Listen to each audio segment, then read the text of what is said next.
Friends, ಇವತ್ತು ನಾನು tomato ಗೊಜ್ಜು ಮಾಡ್ತಾಯಿದ್ದೀನಿ. ಅದಕ್ಕೆ 4 ಟೊಮೊಟೊ ಹೆಚ್ಕೊಂಡಿದ್ದೀನಿ, 3 ಈರುಳ್ಳಿ ಹೆಚ್ಕೊಂಡಿದ್ದೀನಿ, 1 ಸ್ಪೂನ್ ಜೀರಿಗೆ ತೊಗೊಂಡಿದ್ದೀನಿ, ಅದು ಸ್ವಲ್ಪ ಸಾಂಬಾರು ಸೊಪ್ಪು ತೊಗೊಂಡಿದ್ದೀನಿ, 2 ಸ್ಪೂನ್ ಗೋಡಂಬಿ ತೊಗೊಂಡಿದ್ದೀನಿ. ಫಸ್ಟ್ ಈರುಳ್ಳಿನ ಚೆನ್ನಾಗಿ ಫ್ರೈ ಮಾಡಬೇಕು, ಆಮೇಲೆ ಟೊಮೊಟೊ ಫ್ರೈ ಮಾಡಬೇಕು. ಅದ್ರ ಜೊತೆಗೆ ಹಾಕಿ ಸಾಂಬಾರು ಸೊಪ್ಪು, ಜೀರಿಗೆ, ಗೋಡಂಬಿ ಎಲ್ಲ ಹಾಕಿ ಫ್ರೈ ಮಾಡಬೇಕು. ಆಮೇಲೆ ಮಿಕ್ಸಿ ಮಾಡಬೇಕು ಇದನ್ನು ಟೊಮೊಟೊ ಗೊಜ್ಜಿಗೆ. ಫ್ರೆಂಡ್ಸ್, ಇವಾಗ ನಾನು ಟೊಮೊಟೊ ಗೊಜ್ಜಿಗೆ ಎಲ್ಲ ಹೆಚ್ಚಿಟ್ಕೊಂಡಿರೋದಕ್ಕೆ 1-2 ಸ್ಪೂನ್ ಎಣ್ಣೆ ಹಾಕ್ತಾ ಇದ್ದೀನಿ. ಅದನ್ನು ಫ್ರೈ ಮಾಡ್ಕೊಳ್ಳೋಕ್ಕೆ ಎಣ್ಣೆ ಕಾದಿರೋದಕ್ಕೆ ಫಸ್ಟು ಈರುಳ್ಳಿನ ಹಾಕೋತೀನಿ.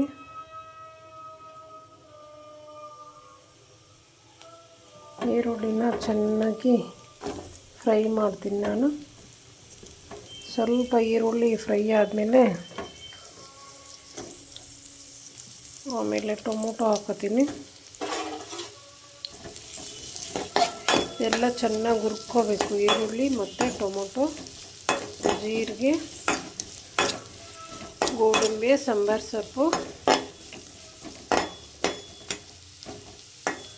ಎಲ್ಲ ಚೆನ್ನಾಗಿ. ಇವಾಗ ನಾನು ಈರುಳ್ಳಿ ಫ್ರೈ ಆಗ್ತಿರೋದಕ್ಕೆ ಟೊಮೊಟೊ ಹಾಕ್ತೀನಿ. ಇದು ಚೆನ್ನಾಗಿ ಸ್ವಲ್ಪ ಬಾಡಬೇಕು ಟೊಮೆಟೊ ಗೊಜ್ಜಿಗೆ. ಇವಾಗ ಇದಕ್ಕೆ ಟೊಮೊಟೊ ಹಾಕೋತಾ ಇದ್ದೀನಿ ಹೆಚ್ಚಿಟ್ಟಿರೋದು.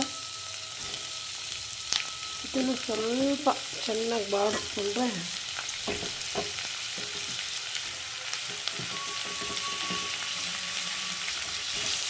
ಇದನ್ನು ಚೆನ್ನಾಗಿ ಬಾಡಿಸ್ಕೊತೀನಿ ಈರುಳ್ಳಿ ಜೊತೆಗೆ.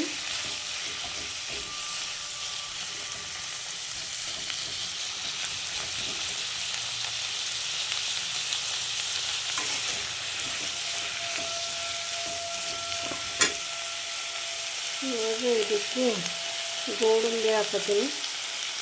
ಇದನ್ನು ಅದ್ರ ಜೊತೆಗೆ ಹಾಕಿ ಬಾಡಿಸ್ಕೋಬೇಕು ಇದನ್ನು ಚೆನ್ನಾಗಿ. ಅದ್ರ ಜೊತೆಗೆ ಈಗ ಸಾಂಬಾರು ಸೊಪ್ಪನ್ನು ಹಾಕೋತಾ ಇದ್ದೀನಿ. ಇವಾಗ ಜೀರಿಗೆನೂ ಹಾಕೋತಾ ಇದ್ದೀನಿ.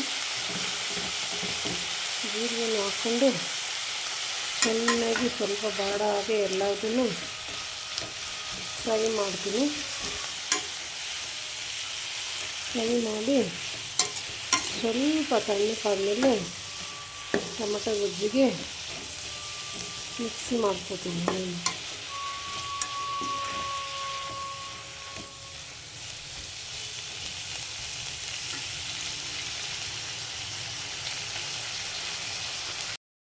ಟೊಮೊಟೊ ಗೊಜ್ಜಿಗೆ ರುಬ್ಬಿರೋದಕ್ಕೆ ಒಗ್ಗರಣೆ ಹಾಕೋತಾ ಇದ್ದೀನಿ. 1-2 ಸ್ಪೂನಷ್ಟು ಎಣ್ಣೆ ಹಾಕೋತೀನಿ ನಾನು, ತುಂಬ ಎಣ್ಣೆ ಬೇಡ. ಅದಕ್ಕೆ ಎಣ್ಣೆ ಕಾದಿರೋದಕ್ಕೆ ಸ್ವಲ್ಪ ಸಾಸಿವೆ ಹಾಕೋತಾ ಇದ್ದೀನಿ.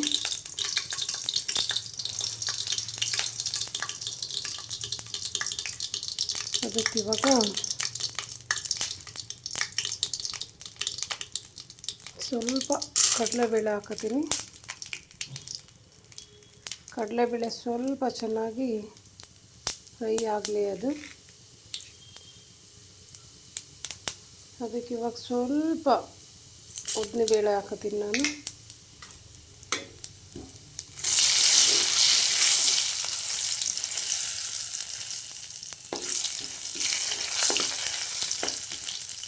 ಇವಾಗೆಲ್ಲ ಚೆನ್ನಾಗಿ ಫ್ರೈ ಆಗಿದೆ ಅದು ಕಡಲೆಬೇಳೆ, ಉದ್ದಿನಬೇಳೆ.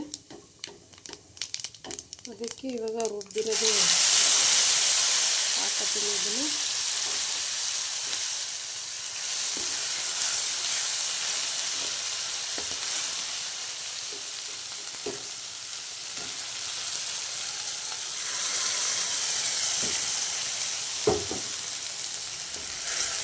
ಇದು ಸ್ವಲ್ಪ ಚೆನ್ನಾಗಿ ಕುದಿಬೇಕು.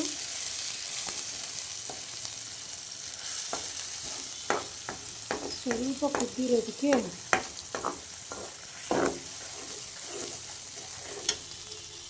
ನಾನು ಸ್ವಲ್ಪ ಸಾಲ್ಟ್ ಹಾಕೋತೀನಿ ಇದಕ್ಕೆ. ಈಗ 1 ಸ್ಪೂನು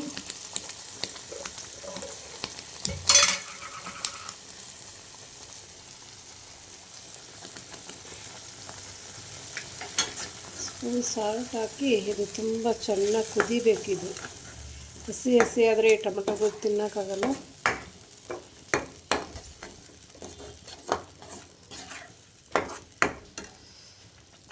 ಇವಾಗಿದು ಚೆನ್ನಾಗಿ ಕುದೀತಾ ಐತೆ. ಒಂದು 10 ನಿಮಿಷ ಚೆನ್ನಾಗಿ ಕುದೀಲಿ ಇದು.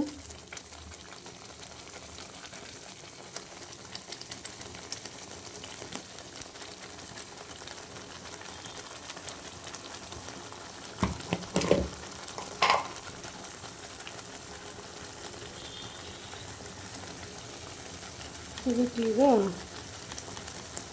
ಸ್ವಲ್ಪ ಅರಿಶಿನ ಹಾಕ್ತೀನಿ ನಾನು.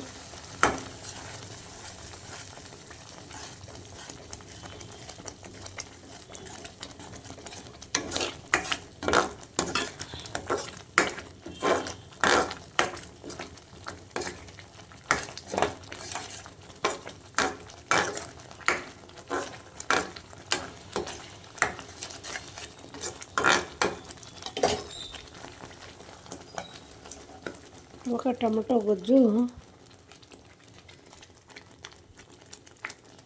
ಮೇನ್ ರೆಡಿ ಆಗ್ತೈತೆ.